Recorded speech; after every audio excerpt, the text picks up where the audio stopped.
السلام علیکم ورحمۃ اللہ وبرکاتہ۔ الحمد للہ رب العالمین، الحمد للہ الذی رفع السماء بقدرتہ وضع الارض بمشیئتہ وخلق الخلائق بارادتہ واستوى على العرش كما يليق بجلالہ وعظیم سلطانہ۔ الحمد للہ الذی لہ ملک السماوات والارض یحیی ویمیت وهو على كل شيء قدير، هو الأول والآخر والظاهر والباطن وهو بكل شيء عليم۔ أشهد أن لا إله إلا الله وحده لا شريك له وأشهد أن محمدا عبده ورسوله۔ قال الله سبحانه وتعالى: من عمل صالحا من ذكر أو أنثى وهو مؤمن فلنحيينه حياة طيبة۔ عن أنس بن مالك رضي الله عنه قال: قال لي رسول الله صلى الله عليه وسلم: يا بني إن قدرت أن تصبح وتمسي ليس في قلبك غش لأحد فافعل۔ ثم قال لي: يا بني وذلك من سنتي، من أحيا سنتي فقد أحبني ومن أحبني كان معي في الجنة، أو كما قال رسول الله صلى الله عليه وسلم۔ محترم بزرگ دوستو اور عزیزین بھائی، اللہ تعالیٰ نے ہم سب کو بہت بڑی نعمت اور دولت وقت کی شکل میں عطا فرمائی ہے، اور یہ نعمت اور دولت بڑی سرعت اور تیزی کے ساتھ اپنے اختتام کی طرف بڑھتی چلی جا رہی ہے۔ دنیا میں انسان کی عمر بڑھتی نہیں ہے بلکہ گھٹ رہی ہوتی ہے۔ جیسے جیسے وقت گزر رہا ہے عمر بھی گھٹ رہی ہے، زندگی گھٹ رہی ہے۔ جیسے برف پگھلتا ہے زندگی بھی پگھلتی ہے، اور برف پگھل جائے تو دوبارہ بنائی جا سکتی ہے، زندگی چلی جائے تو دوبارہ حاصل نہیں کی جا سکتی۔ آج کا دن چلا گیا تو چلا گیا، اب قیامت تک کے لیے لوٹ کر ہماری زندگی میں واپس نہیں آئے۔ اس لیے کتابوں میں لکھا ہے کہ روزانہ جب سورج نکلتا ہے تو ایک فرشتہ سورج کے پاس سے اعلان کرتا ہے کہ اے دنیا کے انسانوں، آج جو بھی کرنا ہے کر لو، آج کا دن تمہاری زندگی میں لوٹ کر کبھی واپس نہیں ہے، چلا گیا وہ چلا، کبھی لوٹ کر آنا نہیں۔ اور جو وقت نیک اعمال میں گزر گیا وہ آخرت کا سرمایہ بن گیا، اور جو وقت گناہوں میں گزر گیا وہ آخرت کی بڑی تباہی اور بربادی کا ذریعہ بن گیا۔ توبہ کر لی اور سچی توبہ کر لی تو توبہ تو قبول ہو گئی، گناہ تو معاف ہو گئے، لیکن جو وقت گناہ میں ضائع ہوا، جو وقت غفلت میں ضائع ہوا، اس وقت کا کیا؟ وہ وقت تو لوٹ کر دوبارہ ہاتھ آ نہیں سکتا، اور ایک بہت بڑا سرمایہ ہمارے اپنے ہاتھ سے اس انداز سے نکل جاتا ہے۔ تو اللہ نے بڑی زبردست دولت اور نعمت وقت کی مجھے اور آپ کو عطا فرمائی، اس لیے اللہ والے وقت کی قدر کرنا بہت سیکھا، اور ہمارے آقا جناب محمد رسول اللہ صلی اللہ علیہ وسلم نے تو بہت ہی زیادہ سیکھا ہے، بلکہ ساری تعلیمات تو ان سے ہی ہمیں ملی ہیں کہ زندگی کی قدر کیسے کی جاتی ہے، زندگی کو وصول کیسے کیا جاتا ہے۔ اس لیے ایک جگہ ارشاد فرمایا تھا کہ جوانی کو غنیمت جانو بوڑھاپے سے پہلے، اور صحت کو غنیمت جانو بیماری سے پہلے، فرصت کو غنیمت جانو مشغولی سے پہلے، مالداری کو غنیمت جانو تنگی اور فقر و فاقہ آنے سے پہلے، اور زندگی کو غنیمت جانو موت آنے سے پہلے، کہ موت آئے گی تو عمل کا موقع بندے کے ہاتھ سے نکل جائے۔ تو یہ زندگی اللہ نے بہت بڑی دولت اور نعمت مجھے اور آپ کو عطا فرمائی۔ اس زندگی میں کرنا کیا ہے؟ زندگی کا سب سے بڑا حاصل کیا ہے؟ ہماری زندگی کا سب سے بڑا حاصل اللہ کو راضی کرنا ہے، اللہ کو خوش کرنا ہے، کیونکہ سب سے بڑی بات اللہ کا راضی ہونا ہے۔ وَرِضْوَانٌ مِّنَ اللَّهِ اکبر، سب سے بڑی بات تو اللہ کا راضی ہونا ہے۔ تو اللہ ہمیں مل جائیں، اللہ ہم سے خوش ہو جائیں، اللہ ہم سے راضی ہو جائیں۔ اب دیکھیے اللہ نے ہمارے لیے راہیں بڑی آسان کر کے رکھی۔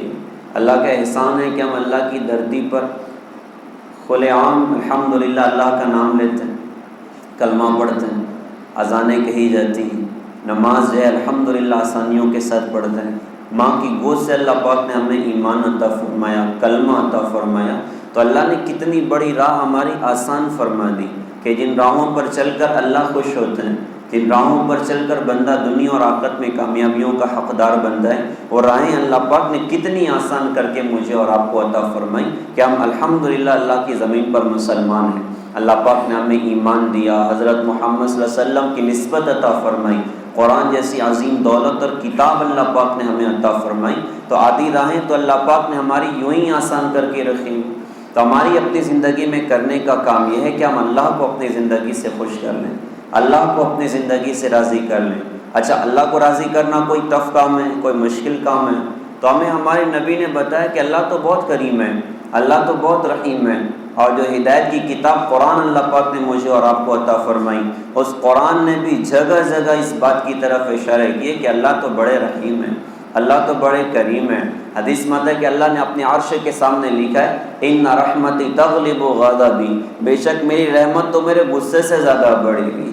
کیسا کرم اللہ کا، کیسا رحم اللہ کا، کتنا اللہ اپنے بندوں کو نوازنا چاہتے ہیں، کتنا اپنے بندوں کو اللہ پاک دینا چاہتے ہیں۔ یہ تو قرآن پر نظر ڈالیں تو سمجھ میں آئے گا۔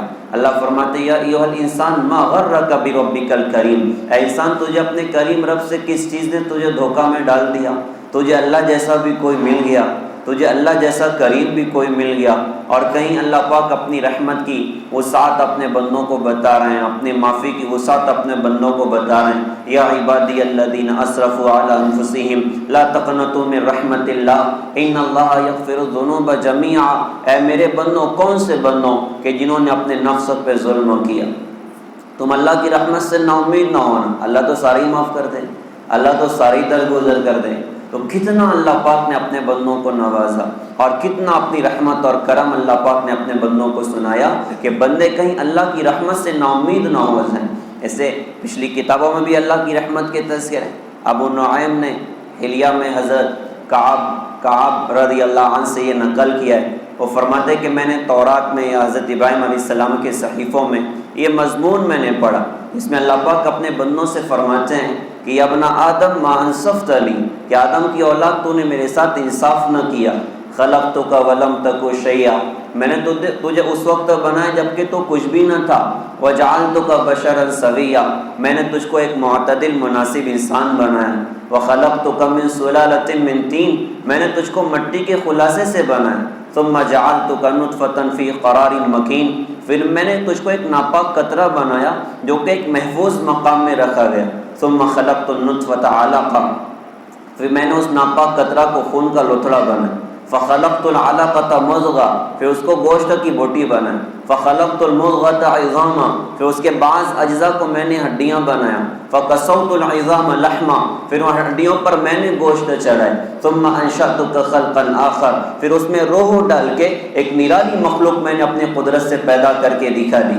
اللہ سوال کرتے ہیں یا ابن آدم هل يقدر على ذلك غیری، کیا میرے علاوہ کوئی اور ہے جو یہ سارے کام کر کے دکھائے؟ تو اللہ کے علاوہ تو کوئی بھی نہیں ہے۔ دنیا میں کتنے سارے پروڈکٹ بنتے ہیں، ہر پروڈکٹ کا را مٹیریل الگ الگ ہوتا ہے۔ اللہ نے کتنے سارے انسانوں کو دنیا میں اپنی قدرت سے بنایا، اور ایک انسان میں کتنے جہان اللہ پاک نے اپنی قدرت سے پیدا کر کے دکھائے، لیکن ایک ہی را مٹیریل سے سب کچھ اللہ پاک نے بنا دیا۔ ایک ہی پانی سے دیکھنے والی آنکھ بھی بنی، ایک ہی پانی سے بولنے والی زبان بھی بنی، ایک ہی مٹیریل سے وہ سننے والے کان بھی بنے، دھڑکنے والا دل بھی بنا، سانس کھینچنے اور پھینکنے والا پھیپڑا بھی بنا، اور خون کو صاف کرنے والی کڈنی بھی اسی پانی سے اللہ پاک نے بنا کے دکھائیں۔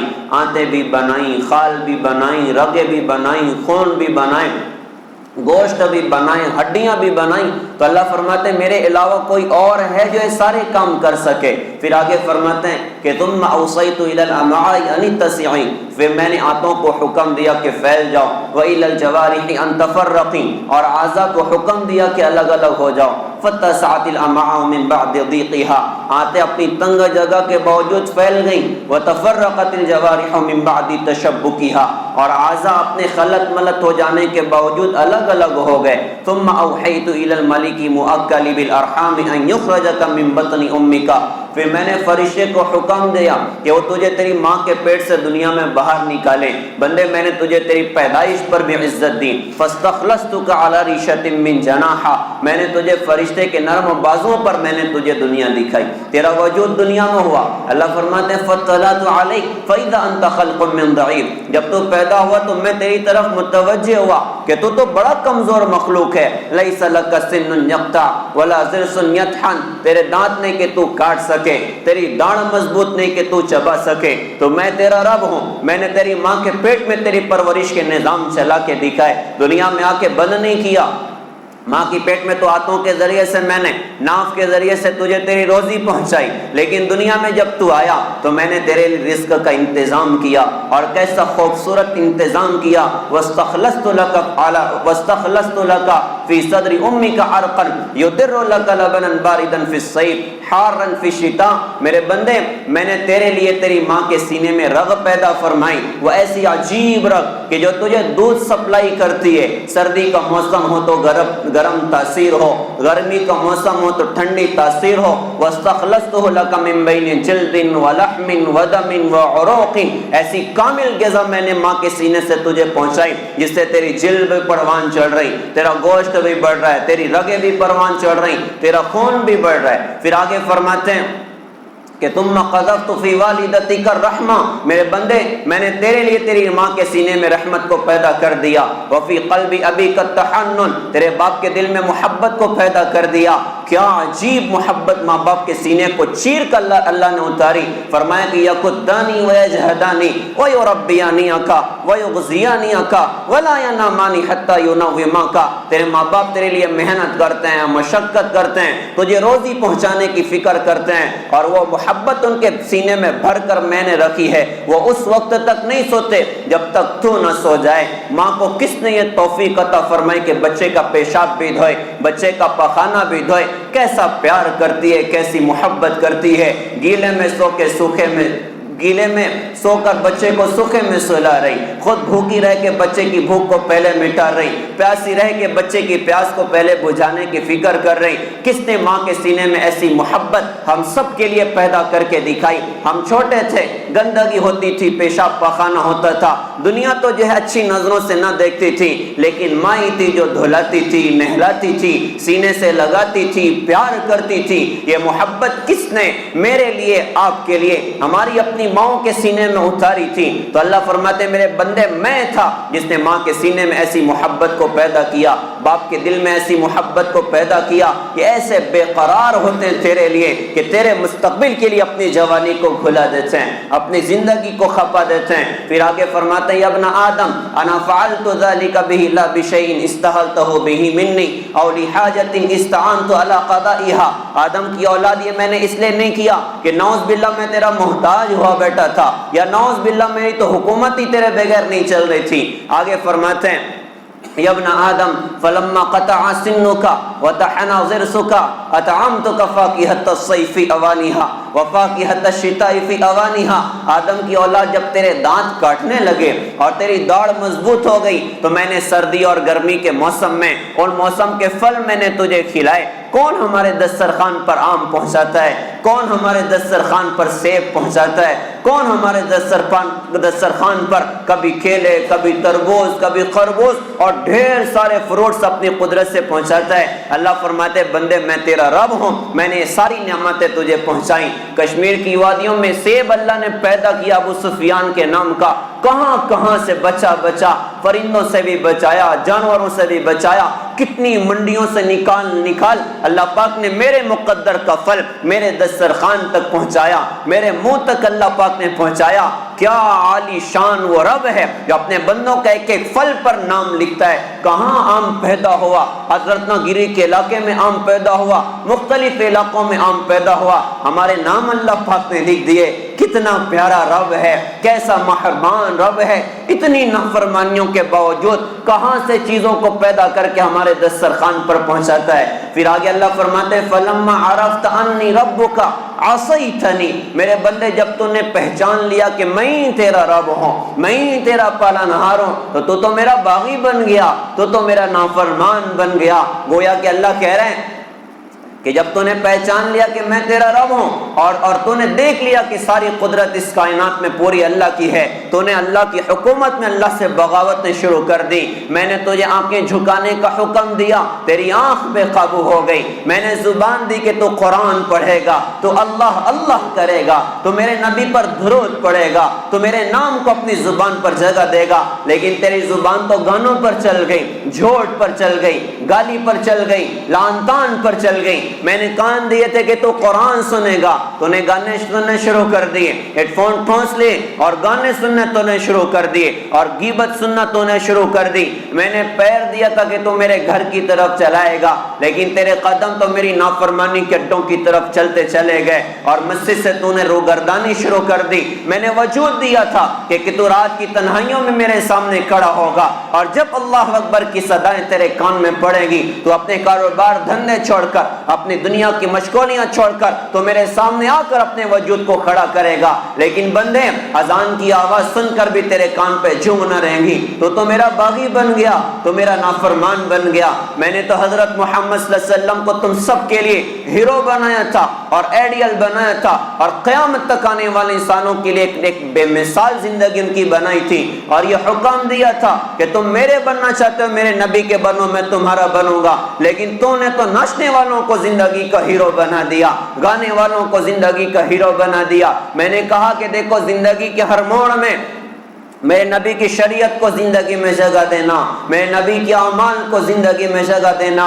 لیکن تو شادیوں میں بھی آزاد ہوا، تو کاروبار میں آزاد ہوا۔ میرے نبی نے سکھایا کہ شادیاں تو سادگی سے کرنی ہیں، اور اس میں اللہ کے دین کو زندہ کرنا، اللہ کے احکامات کو زندہ کرنا۔ کہ تیری زبان کے جملے بدلے کہ صاحب ہمیں ارمان پورے کرنے ہیں، ہمیں تو ڈی جے بجانے ہیں، ہمیں تو نچوانا ہے، ہمیں تو گانے کی محفلیں قائم کرنی ہیں۔ تو نے اپنی شادیوں میں میرے دین کو پامال کر دیا، تو نے اپنے کاروبار میں میرے دین کو پامال کر دیا۔ میں نے اپنے نبی کے ذریعے سے سکھایا کہ تمہیں حلال کمائیاں اختیار کرنی، تمہیں جھوٹ سے بچنا، سود سے بچنا۔ تم نے دھڑلے سے سود کے کاروبار شروع کر دیے، تم نے دھڑلے سے جھوٹ کے کاروبار شروع کر دیے، جھوٹ بول کے سودے بیچنے تم نے شروع کر دیے، غلط زمینیں صحیح بول کے پکڑانی شروع کر دی، غلط مال دھوکے سے اوروں کو پکڑانا شروع کر دیا، اور مال میں کھوٹ پیدا کرنا تم نے شروع کر دیا۔ تو میں نے جو حکم دیا تم نے زندگی سے نکالا، اور جس چیز سے میں نے منع کیا اس کو تم نے زندگی میں جگہ دے دی۔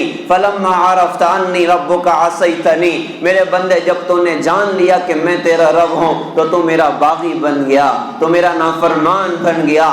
آج دیکھو تو صحیح کتنی اس رب کی نافرمانیاں، کتنا اللہ سے بغاوتوں کے ساتھ زندگیاں گزر رہی۔ آج مسجدیں ویران ہیں، اللہ اکبر کی صداؤں پہ مسلمان اللہ کے گھر پر آنے کو تیار نہیں۔ گھروں سے ناچ گانے کی آوازیں آئیں، گھروں سے موسیقی کی آواز ہے۔ یہ کتنا اللہ کی بغاوت کے ساتھ زندگیاں، کتنا اللہ کی نافرمانی کے ساتھ زندگیاں۔ اور پھر عمومی بات میں کرتا ہوں، نوجوان نسل دیکھیں، ہماری نوجوان نسل اس وقت کس رخ پر بڑھ رہی۔ حضور نے شراب سے منع کیا، شراب کے جام ہاتھ میں چھلکنے شروع پڑ گئے۔ نشے سے منع کیا، نشہ ہماری قوم میں عام ہوتا چلا جا رہا ہے، بے حیائی عام ہوتی چلی جا رہی۔ عورتوں کو حکم دیا کہ پردے میں چھپ کر زندگی گزارنی ہے۔ اللہ نے تمہیں اسلام کی برکت سے بڑی عزتیں دی ہیں، لیکن آج عمومی اعتبار سے مسلمان بچیاں وہ پردہ چھوڑ کر زندگی گزار رہی ہیں۔ اور کتنی بچیاں ہیں جنہوں نے اپنے ایمان کا بھی سودا کر دیا، جنہوں نے اپنے دین کا بھی سودا کر دیا،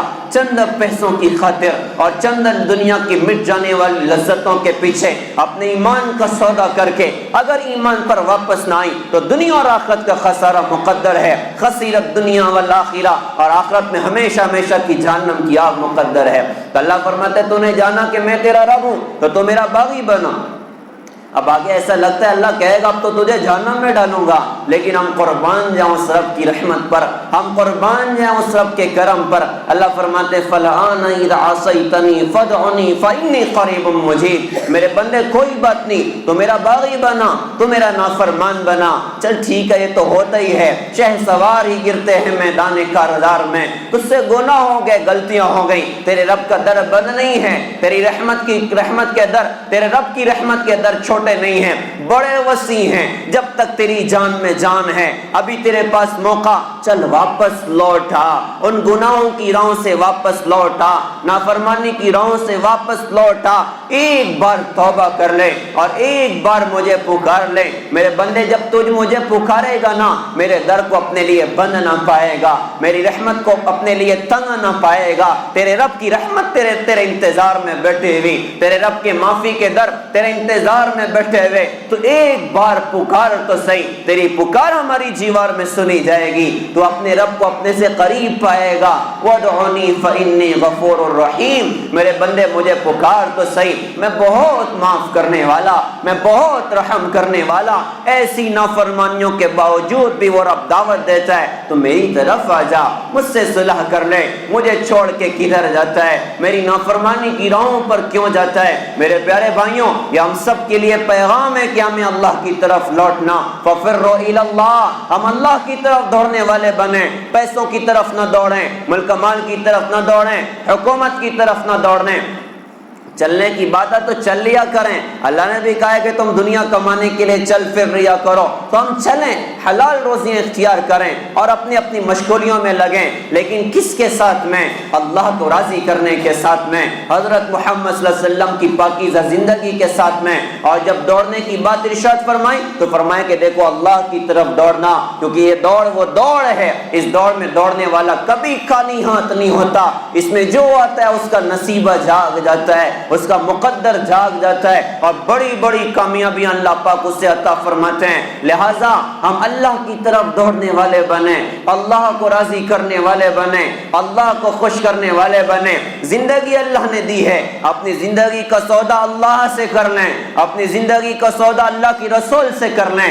اللہ کی قسم یہ وہ در ہے جہاں پر سودا کرنے والا کبھی گھاٹا نہیں ہوتا تھا، کبھی نقصان نہیں اٹھاتا۔ بڑے بڑے گنہگار اس در پر سودا کرنے آئے، اللہ نے انہیں ضائع نہ کیا، اللہ نے نوازا، اور قیامت تک آنے والے انسانوں کے لیے اللہ پاک نے ایک مثال قائم کر کے دکھائی کہ اللہ اپنے بندوں کا کتنا قدردان ہے، کتنا قدردان ہے۔ جنید بغدادی رحمت اللہ علیہ بڑے پہلوان تھے شروع میں، اور کوئی اللہ والے آدمی نہیں تھے، اور کوئی اللہ کے عشق و محبت کی آگ بھی سینے میں نہ تھی، بس ایک بڑے پہلوان تھے، اور کشتی لڑنا اور کشتی کرنا ان کا اپنا مشغلہ تھا، اور بادشاہ وقت کے پہلوان بنے ہوئے تھے، اور سالوں یہ حال تھا کہ اس بندے کو گرانے والا کوئی بھی نہ آ پاتا تھا، جو آتا تھا جنید بغدادی اس کو گرا دیا کرتے تھے۔ اور بادشاہ کے جو کہ پہلوان تھے، اور کشتی جب ہوتی تو بڑے انعام ان پر رکھے جاتے، تو سارے انعام جنید بغدادی کو ملتے، اور بادشاہ کو بھی بڑا گھمنڈ تھا اپنے پہلوان پر کہ میرا پہلوان وہ پہلوان ہے جس کو کوئی گرا نہیں سکتا۔ تو اس علاقے میں ایک سید صاحب تھے، حضرت محمد صلی اللہ علیہ وسلم کے خاندان کے ایک آدمی تھے، ان کے گھر میں بڑی تنگیاں تھیں، بچیوں کی شادی کے مسائل تھے، تو انہوں نے سوچا سوال تو کرنا اچھا نہیں لگتا، اگر ایک کام کروں تو جنید سے کسی طرح میری کشتی ہو جائے، اور بائی چانس اگر جنید ہار گئے تو مجھے بہت سارا انعام ملے گا، اور اس انعام میں میرا اپنا کام چل جائے گا، کسی کے سامنے ہاتھ پھیلانے کی نوبت بھی نہ آئے گی۔ تو اب وہ گئے بادشاہ وقت کے پاس، اور جا کر کہا بھائی تمہارے جنید سے میری کشتی کرواؤ۔ تو بادشاہ نے کہا بھائی میرا جنید تو جنید ہے اور بڑا پہلوان ہے، اس کو کوئی گرا نہیں سکتا، اور تم تو پہلوان بھی نظر نہیں آتے۔ تو انہوں نے بھی للکار کے کہا کہ بھائی دنگل میں پتہ چلے گا پہلوان کون اور کمزور کون ہے۔ تو جب ایسی بات کی تو بادشاہ کو بھی طیش آیا، کہا بھائی ٹھیک ہے کشتی طے کر لیتے ہیں۔ وہ دن طے ہوا اور وقت طے ہوا، اور سارے شہر میں اعلان ہوا کہ جنید کی کشتی ہونی ہے۔ تو چونکہ بڑے پہلوان تھے تو بڑا مجمع بھی دیکھنے کو آتا تھا کہ بھائی ان کی کشتی بڑی کمال کی ہوتی ہے، تو بہت بڑا مجمع اس دن آیا جنید بغدادی دنگل میں، اور بالکل لڑنے کو تیار، دوسرے پہلوان کا بھی وجود دور دور تک نظر نہیں آ رہا، سارے لوگ حیران ہیں کوئی پہلوان آنے والا، اور سوچ رہے ہیں کہ گھوڑے پر سوار آئے گا، دائیں بائیں باڈی گارڈ لے کر آئے گا، ڈھول تاشے کے ساتھ آئے گا، اور وہ بھی اس کی ٹکر کا پہلوان ہوگا۔ اچانک دیکھا لوگوں نے کہ ایک دبلا پتلا آدمی دنگل میں داخل ہوا، لوگ حیران ہیں یہ بے جوڑ مقابلہ کیسا، کہاں جنید پہلوان، کہاں یہ کمزور انسان۔ اب پہلوان کشتی لڑنے سے پہلے ہاتھ ملاتے ہیں، سید صاحب نے نا جنید بغدادی سے ہاتھ ملائے، اور ہاتھ ملانے کے بعد کان میں بس ایک جملہ کہہ دیا، وہ جملہ یہ تھا کہ جنید بس اس نسبت کا خیال کرنا کہ میں سید ہوں، میں حضرت محمد صلی اللہ علیہ وسلم کے خاندان کا آدمی ہوں۔ اس ایک جملے نے جنید بغدادی کے دل کو ایسے زخمی کیا جیسے بندوق کی گولی آدمی کے بدن کو زخمی کرتی ہے، اور پیروں کے نیچے سے زمین سرک گئی۔ جنید بغدادی کے دل میں حضور کی محبت نے ایک جوش مارا، اپنے آپ سے کہنے لگے جنید آج تک تو نے اپنے بادشاہ کے لیے دنگل جیتا ہے، آج تجھے اپنے نبی کے لیے دنگل ہارنا ہے۔ آج تجھے اپنے نبی کے لیے دنگل ہارنا ہے، ساری زندگی کی عزت کو خاک میں ملانے کا یہ موقع، ساری زندگی کی بادشاہ کی نظر میں ایک مقام کو خاک میں ملانے کا یہ موقع، لیکن ایک طرف اللہ اس کا رسول ہے اور ایک طرف ساری زندگی کی عزت ہے۔ آج جنید بغدادی نے فیصلہ کیا کہ عزت کو تو لات مار سکتا ہوں، اللہ اس کے رسول کو نہیں چھوڑ سکتا۔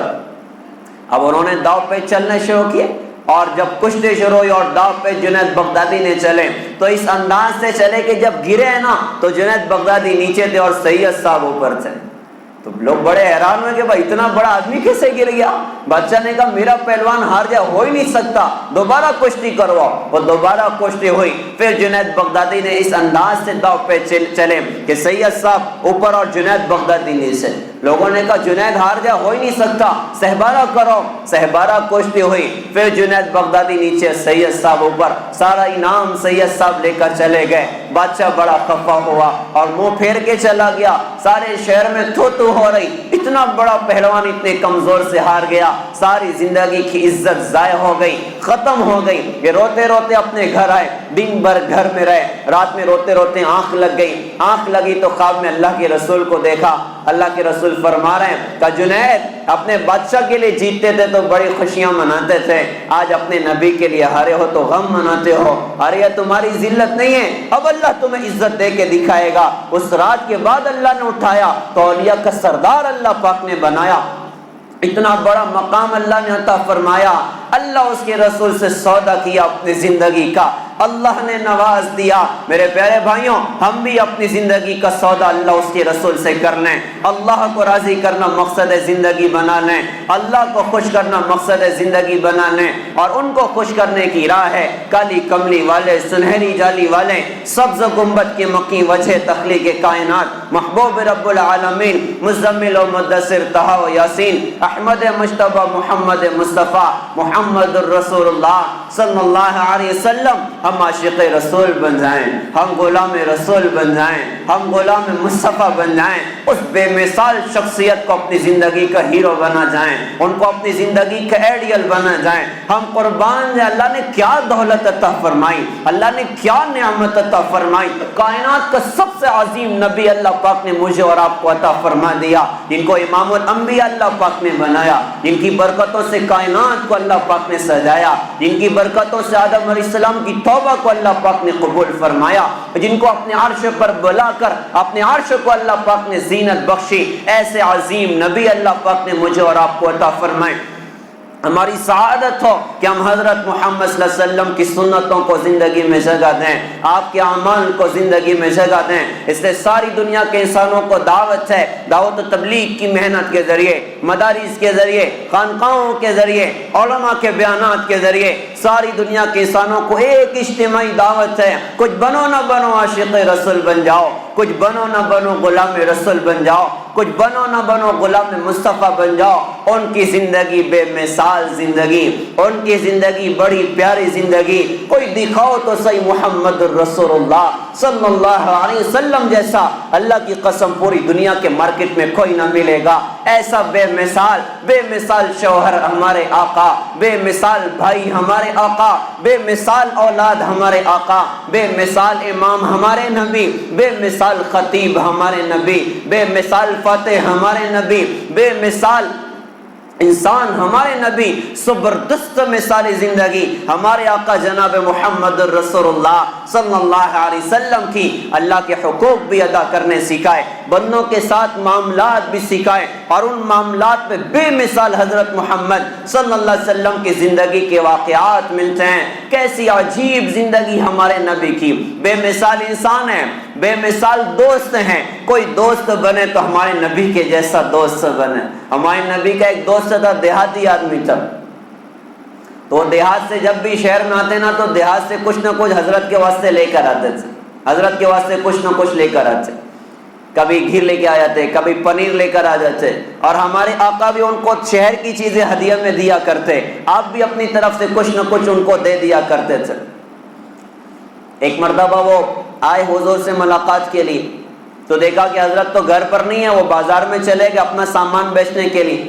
حضور گھر پر آئے تو آپ کو اطلاع ہوئی کہ وہ آپ کے دوست آئے ہوئے تھے، دیہات کے آدمی، تو آپ نے ان کو تلاش کرنے کے لیے آپ بازار پہنچے۔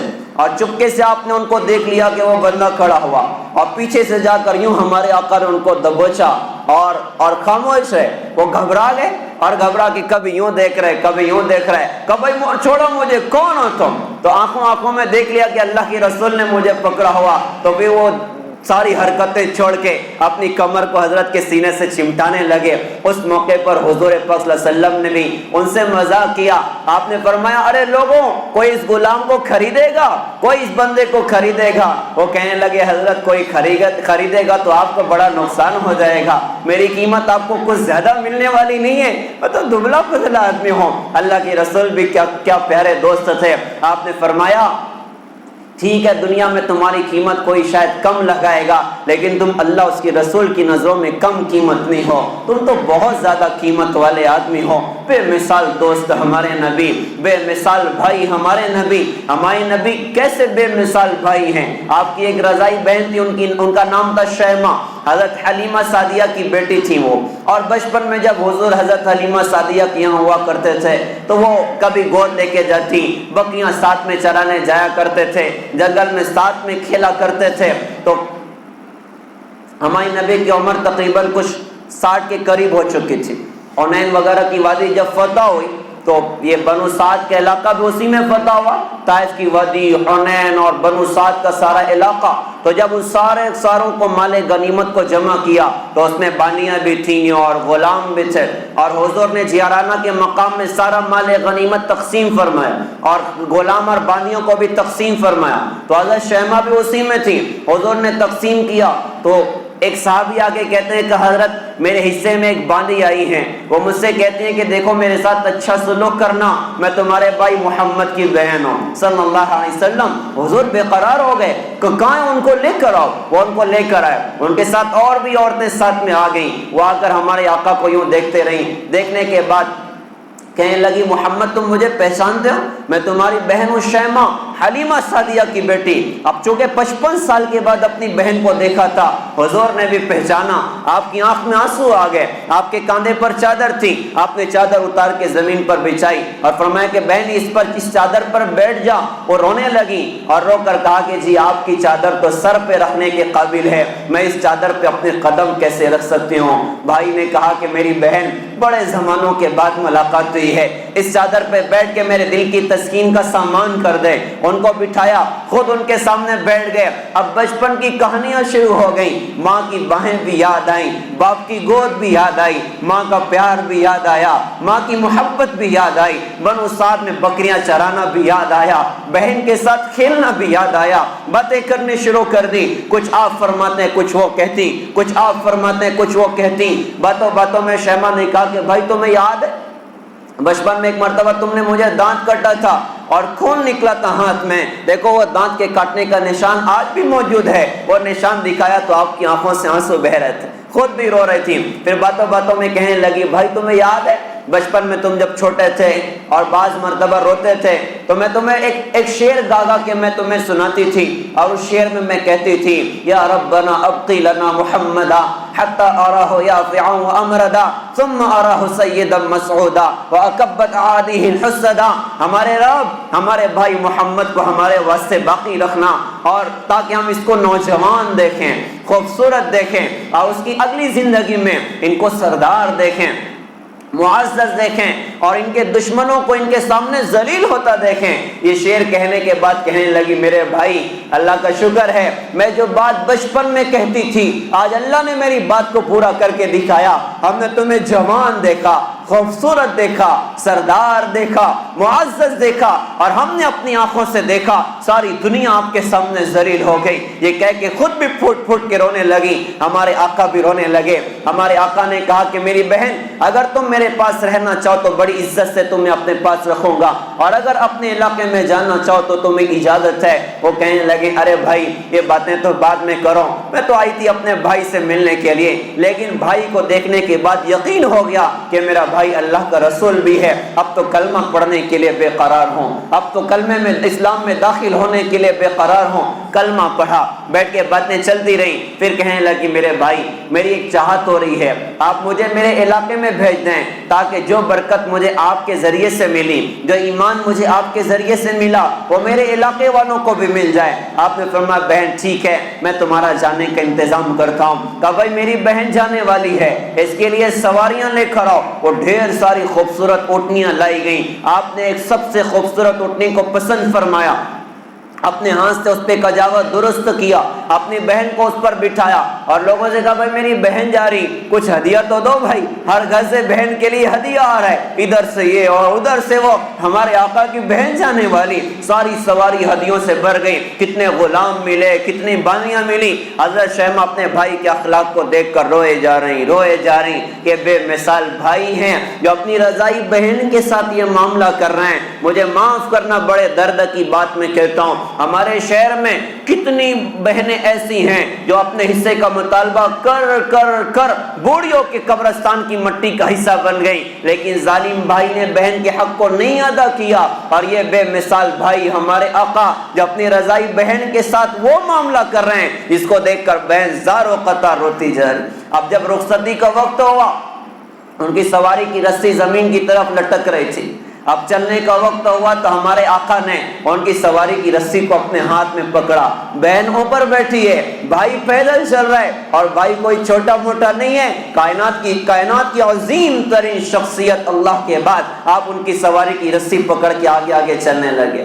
بہن نے رو کر کہا کہ بھائی آپ ایسا نہ کریں، آپ اللہ کے رسول، آپ پیدل چلیں گے اور میں سواری پر سوار ہوں گی، یہ کتنی بڑی گستاخی ہو جائے گی۔ آپ نے فرمایا کہ بہن مجھے تھوڑی دیر اپنے ساتھ اس طرح سے چلنے دیں۔ کہ ٹھیک ہے چلنا ہی ہے تو میں نیچے آتی ہوں، آپ سواری پر بیٹھ جائیں۔ کہ نہیں تم سواری پر بیٹھو گی، میں پیدل چلوں گا۔ یوں کافی دور تک رخصت کیا۔ پھر رخصت کرنے کے بعد بہن اپنے علاقے میں پہنچی تو ساری علاقے کی عورتوں نے گھیر لیا، تمہارے بھائی نے تم کو پہچانا بھی کہ نہیں پہچانا۔ اور جب حضرت شیمہ نے ہمارے آقا کے اخلاق ان عورتوں کو سنائے تو سواری سے اترنے سے پہلے 70 عورتیں کلمہ پڑھ گئیں، اور ایک دن میں 300 گھرانے اسلام میں داخل ہوئے۔ یہ ہمارے نبی کی بے مثال زندگی ہے۔ کیسی پیاری زندگی ہمارے آقا کی، کیسی پیاری زندگی ہمارے آقا کی۔ میرے پیارے بھائیوں، ہم سب کے لیے پیغام ہے، ہم اپنے نبی کی زندگی کو زندگی میں جگہ دیں، ہر اعتبار سے اللہ کے حقوق بھی ادا کریں، بندوں کے حقوق بھی ادا کریں، ماں باپ ہے ان کی خدمت کریں، بیوی ہے اس کے ساتھ اچھا سلوک کریں، اللہ نے اولاد دی اپنی اولاد کی تربیت کریں، ڈنڈے سے نہ کریں، پیار سے کریں، محبت سے کریں۔ ہم ایسے باپ نہ بنے کہ گھر میں آئیں تو بیوی کانپ رہی ہو اور بچے کانپ رہے ہوں، جل تو جلال تو آئی بلا کو ٹال تو صاحب کمال تو۔ ہم ہمارے آقا کے جیسے بنیں۔ کیسی پیاری زندگی تھی ہمارے آقا کی۔ نواسے کبھی کاندھے پہ بیٹھ جاتے، آپ سجدے میں جا رہے ہیں تو کاندھے پر آ کے بیٹھ جا رہے ہیں، پیٹھ پر آ کر بیٹھ جا رہے ہیں، آپ کا سجدہ لمبا ہو رہا ہے کہ بچوں کو اچھا لگ رہا ہے، بچے خوش ہو رہے ہیں۔ کیسی عجیب ہمارے آقا کی زندگی تھی۔ لہٰذا ہم سب نیتیں کریں انشاءاللہ، آج تک جو کچھ زندگی گزری، یہ جمعہ کے بیانات یہ واہ واہ کے لیے نہیں ہوتے، یہ زندگی کے بدلنے کا ایک عنوان ہوتے ہیں۔ اللہ کرے کہ کوئی بیان تو زندگی کا انقلابی بن جائے۔ آج تک کتنے سالوں سے بیان کر رہے ہیں، سن رہے ہیں، ہائے رے ہماری زندگی نہ بدلی۔ اب تو کوئی بیان تو ایسا بنے جو زندگی کے بدلنے کا ذریعہ بن جائے۔ یقیناً دل میں کچھ نہ کچھ بات تو پیدا ہوئی ہوگی۔ میں بھی نیت کرتا ہوں، آپ بھی نیت کریں، انشاءاللہ آج کے جمعہ کو زندگی کا انقلابی بنائیں گے۔ آج سے ہم بدل گئے، آج سے ہم اللہ اس کے رسول کے ہو گئے، آج سے ہم حضور کے عاشق ہو گئے، اور انشاءاللہ موت کی شام تک اپنے نبی کی سنتوں کو زندگی میں جگہ دیں گے، جئیں گے اللہ کے دین کے ساتھ، مریں گے اللہ کے دین کے ساتھ۔ اللہ کی قسم کھا کے کہتا ہوں، اللہ دنیا اور آخرت کی عزتیں عطا کر کے دکھائے گا، دنیا اور آخرت کی کامیابی عطا کر کے دکھائے گا۔ ان کی زندگی سیکھنا بھی ہے اور سارے عالم میں زندہ کرنا ہے۔ اس کے لیے 3 کام کرنا ہے، اس کے لیے 3 کام کرنا ہے۔ دنیا میں فتنوں کا بڑا عروج ہے اور دجال کی آمد قریب ہے، اور دجالی اسکیمیں پوری دنیا میں کام کر رہی ہیں۔ اگر اس سے بچنا ہے تو 3 کام ضرور کرنے کی نیت کریں۔ ایک تو نیت کریں علماء امت سے جڑ کے چلیں گے انشاءاللہ، ایک مسائل علماء سے پوچھ کے انشاءاللہ کریں گے۔ شادی ہے علماء کے پاس، موت میت علماء کے پاس، کاروبار علماء کے پاس، علماء کی رہبری میں انشاءاللہ زندگی گزاریں گے۔ دوسرا، جیسے بدن بیمار ہوتا ہے ایسے روح بھی بیمار ہوتی ہے۔ دنیا کی محبت ہے، بڑا بننے کا جذبہ ہے، تکبر ہے، حسد، جلن ہے، بغض، عداوت ہے، گناہوں کی عادت ہے، بد نظری ہے، یہ ساری بیماریوں کا علاج اللہ والوں کی صحبت سے ہوتا ہے۔ کسی اللہ والے کی صحبت میں بیٹھنا، ان کی مجلس میں آنا جانا، اپنی بیماریوں کی اصلاح کروانا، اور پھر دین سارے عالم میں زندہ ہو، اس کے لیے ہماری دعوت و تبلیغ کی بڑی خوبصورت سی محنت ہے۔ مثبت بن کر، اپنے جان و مال کو لے کر،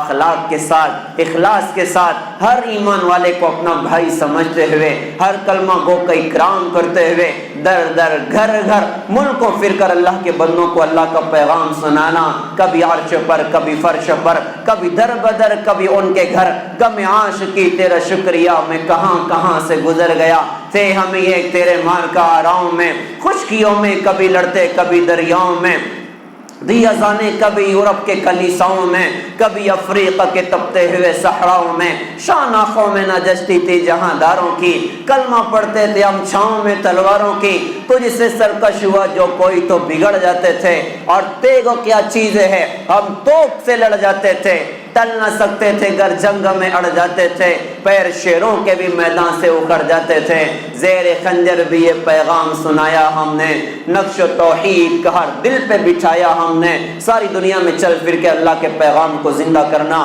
اسی کی محنت ماشاءاللہ پوری دنیا میں ہوتی ہے۔ الحمدللہ قرآن پاک کی تعلیم کے اعتبار سے بھی ہمارے محلے میں بچوں کا جہاں مدرسہ چلتا ہے وہیں پر تعلیم بالغہ بھی ماشاءاللہ ہوتی ہے، تعلیم بالغات بھی ہوتی ہے۔ ہم امام صاحب سے مل کر اور رابطہ کر کے ہم قرآن پاک سیکھنے والے بنے، سیکھا ہے اس میں غلطیاں ہیں تو اس کی اصلاح کرنے والے بنے، کچھ سیکھ چکے اور آگے بڑھنے والے بنے۔ کہتے ہیں وقت فرصت ہے کہاں کام ابھی باقی ہے، نور توحید کا اہتمام ابھی باقی ہے، قرآن سیکھنا ہے، سمجھنا ہے، عمل کرنا ہے، سارے عالم میں اس کو زندہ کرنے کی محنت کرنا ہے۔ اللہ تعالیٰ سے دعا ہے اللہ ہم سب کو سمجھ عطا فرمائے، عمل کی اللہ تعالیٰ ہم سب کو توفیق عطا فرمائے۔ وآخر دعوانا الحمدللہ رب العالمین۔